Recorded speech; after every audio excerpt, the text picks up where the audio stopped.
বন্ধুরা কেমন আছো? আশা করি তোমরা ভালোই আছো। দেখো, টুমকির চ্যানেলে আমি তোমাদেরকে যা যা দেখাচ্ছি তোমাদের ভালো লাগছে কি না জানি না, কিন্তু কমেন্টে সেরকম কিছু পাচ্ছি না।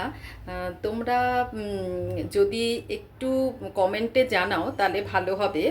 আর আমার ব্লগটা কীরকম কি লাগছে তোমরা একটু জানাবে, তাহলে সেরকম অনুযায়ী আমি করব।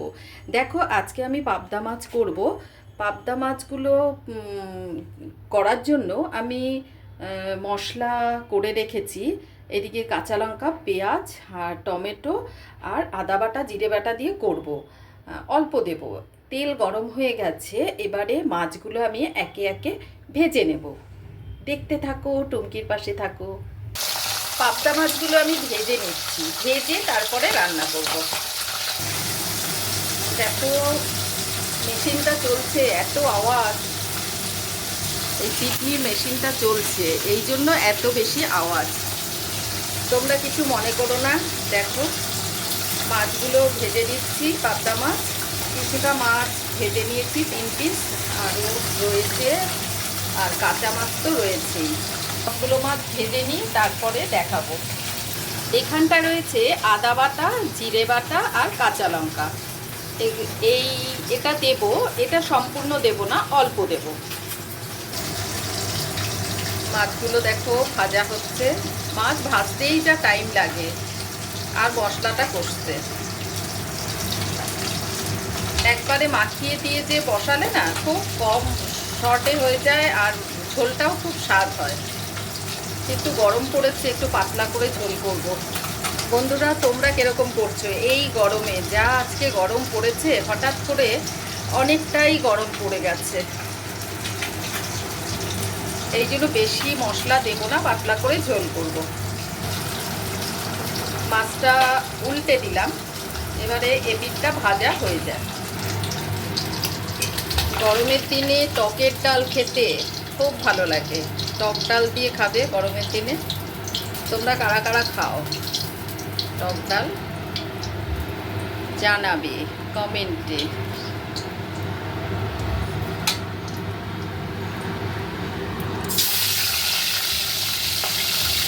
ফাটছে বাবারি।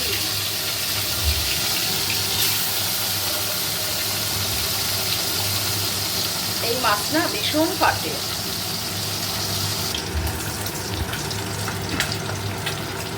হয়ে গেছে মাছ ভাজা। আর 3 পিস আছে।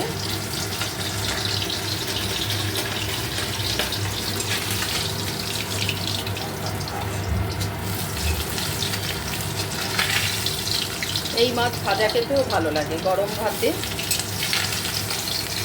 ভালো লাগে।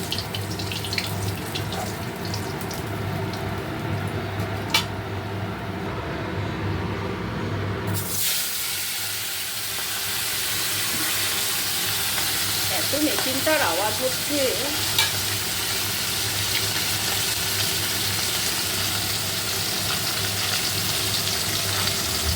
এই লাস্ট, এবারে মশলা দেব। মাছটা ভাজা শেষ, আর 3 পিসই আছে।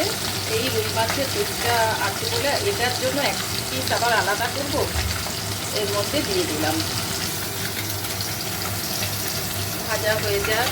বন্ধুরা, তোমরা সকালের টিফিনে কী খেয়েছো বলো? আমরা সবাই আজকে চিড়ে দই খেয়েছি, গরম পড়েছে। আর মেয়েকে আজকে ডিম ভুজিয়া করে দিয়েছি, আলু দিয়ে, পেঁয়াজ লঙ্কা কুচিয়ে ডিম দিয়ে ডিম ভুজিয়া, আর রুটি দিয়ে দিয়েছি, হাতে করা রুটি। এক পিঠটা ভাজা ভাজা হয়ে গেছে, এই পিঠটা উল্টে দিই।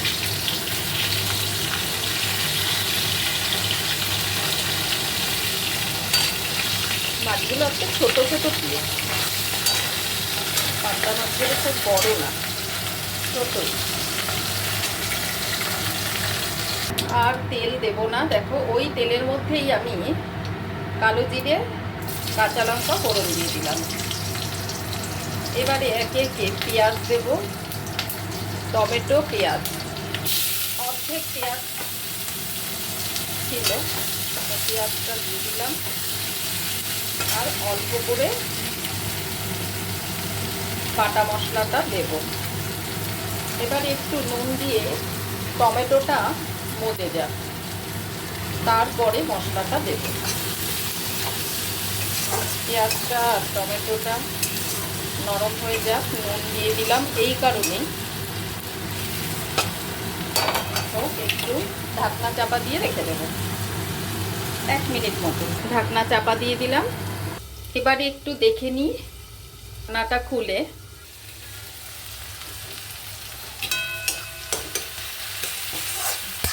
অনেকটাই নরম হয়ে গেছে।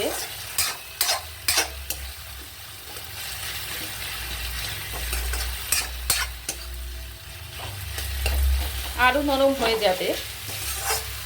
এবারে একটু মশলাগুলো দিয়ে দেবো, মশলার সাথেই নরম হয়ে যাবে। জল দিয়ে গুলিয়ে রেখেছিলাম মশলাটা, অল্প করে দিয়েছি জিরে বাটা, আদা বাটা। যেহেতু টমেটোটা আছে, এখন হলুদ গুঁড়ো দেব। হলুদ গুঁড়ো দিলাম। দেখো বন্ধুরা, হলুদ গুঁড়ো দিয়ে দিয়েছি। এবারে একটু ঢাকনা চাপা দিয়ে রাখবো, তাহলে সব মশলাগুলো নরম হয়ে যাবে। তোমরা দেখতে থাকো আর টুমকির পাশে থাকো। দেখো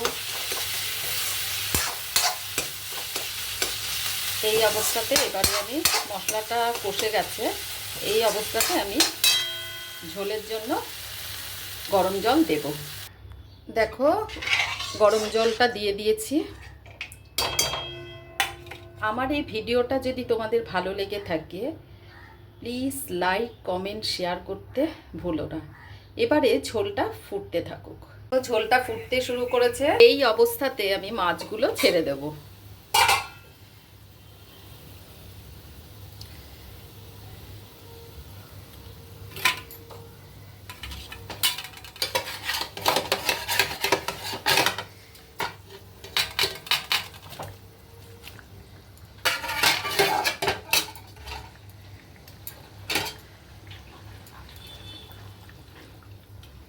এবারে মাছগুলো যেহেতু ভাজা হয়ে গেছে, আর বেশিক্ষণ আর ফুটতে দেব না, একটু ফুটুক, তারপরে নামিয়ে দেব।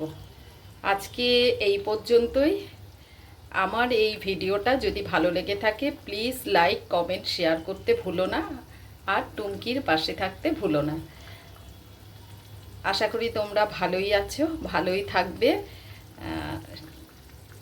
আমি ভালো আছি। Tata, by.